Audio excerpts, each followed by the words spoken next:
There is a silence that happens right before the storm breaks. And for some of us, that storm doesn't come from the sky at all. It happens inside the chest. It rises without warning, like a sudden shift in the atmosphere.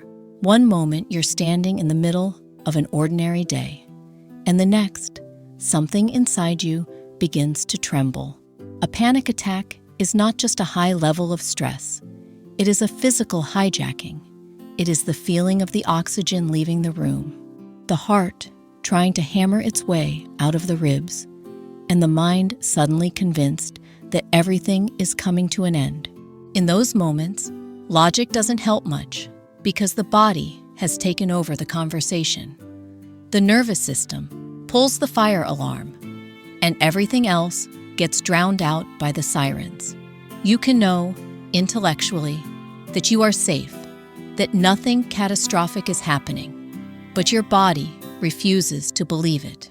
And that disconnect can feel terrifying. It can feel like you're trapped inside yourself with no clear exit. We find ourselves searching for Bible verses about anxiety and panic attacks because we need a tether. We need something to hold on to that is stronger than the shaking of our own hands, something that doesn't move when everything inside us is moving.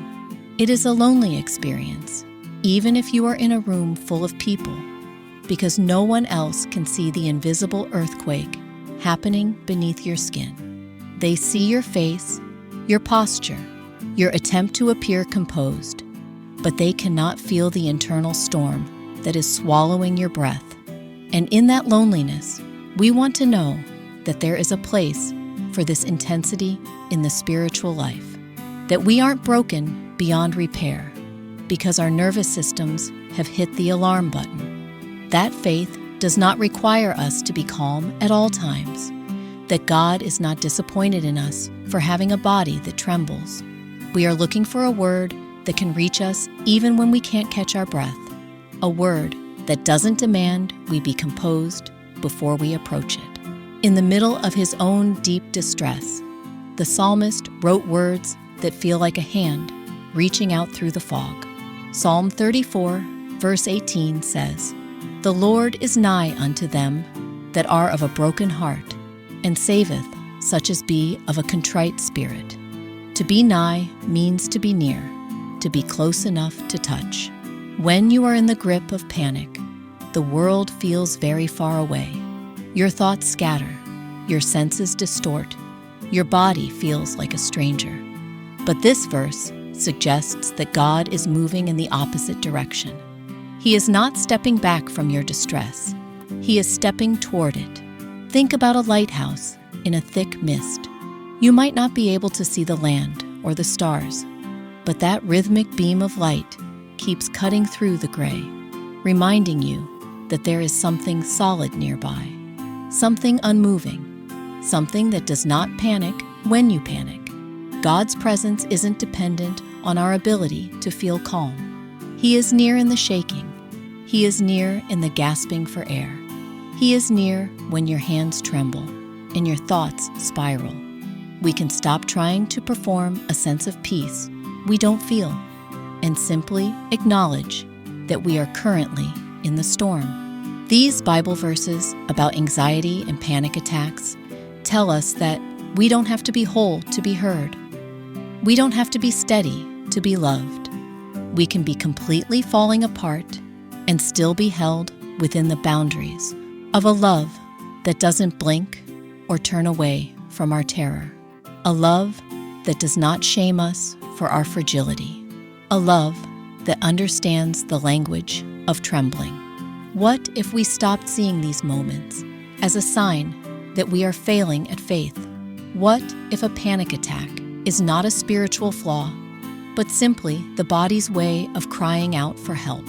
A desperate signal that we have been carrying too much for too long, that we have pushed ourselves past the point of capacity, that our inner world is begging for rest.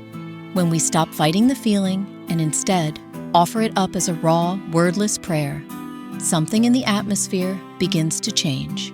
Not instantly, not magically, but gently, slowly, like the way dawn creeps into a dark room. We find that we can survive the wave, even if we are soaked to the bone. We discover that the storm inside us is not stronger than the one who speaks peace over the waters.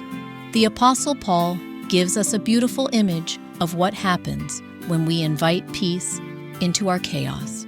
In Colossians chapter 3, verse 15, he writes, "And let the peace of God rule in your hearts, to the which also ye are called, in one body, and be ye thankful."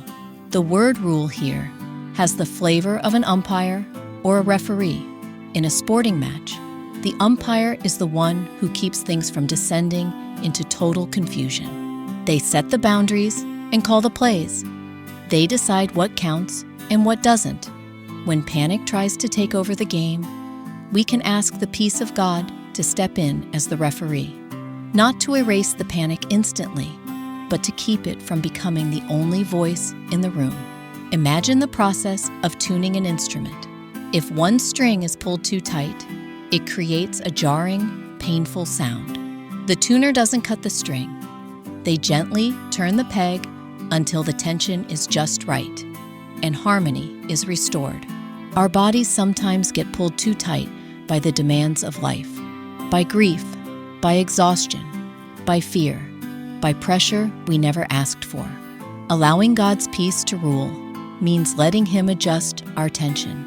It's a slow process of coming back into tune. It's the gentle loosening of what has been wound too tightly. It's the reminder that we don't have to hold everything together with white-knuckled fists. We can use these Bible verses about anxiety and panic attacks as a rhythmic cadence, a way to focus the mind while the body finds its way back to a resting state. Not as a magic fix, not as a spiritual shortcut, but as a steady presence that stays until the tremors stop. A presence that whispers, "You are safe, you are seen, you are not alone." Navigating the world when your own body feels like an enemy takes a strength that most people never have to find. You are doing the work of being human, and you are being watched over with immense tenderness and care. You are not weak for feeling overwhelmed. You are not dramatic for having a body that reacts intensely. You are not failing. You are surviving. May you find a quiet space where you can let your breath return to its natural rhythm. May the ground beneath your feet feel solid and unmoving today. May the light in your room remind you that the shadows are always temporary. May you feel the nearness of a love that is not afraid of your panic. May you give yourself the kindness you would offer to a frightened child. May you sleep tonight in the profound safety of being known and cherished. And if these thoughts have helped you find your footing, we invite you to share them with someone else who might be feeling the weight of the world today. Your journey toward peace is a light for others who are still in the dark. You never know whose storm might be calmed by the simple reminder that they are not alone.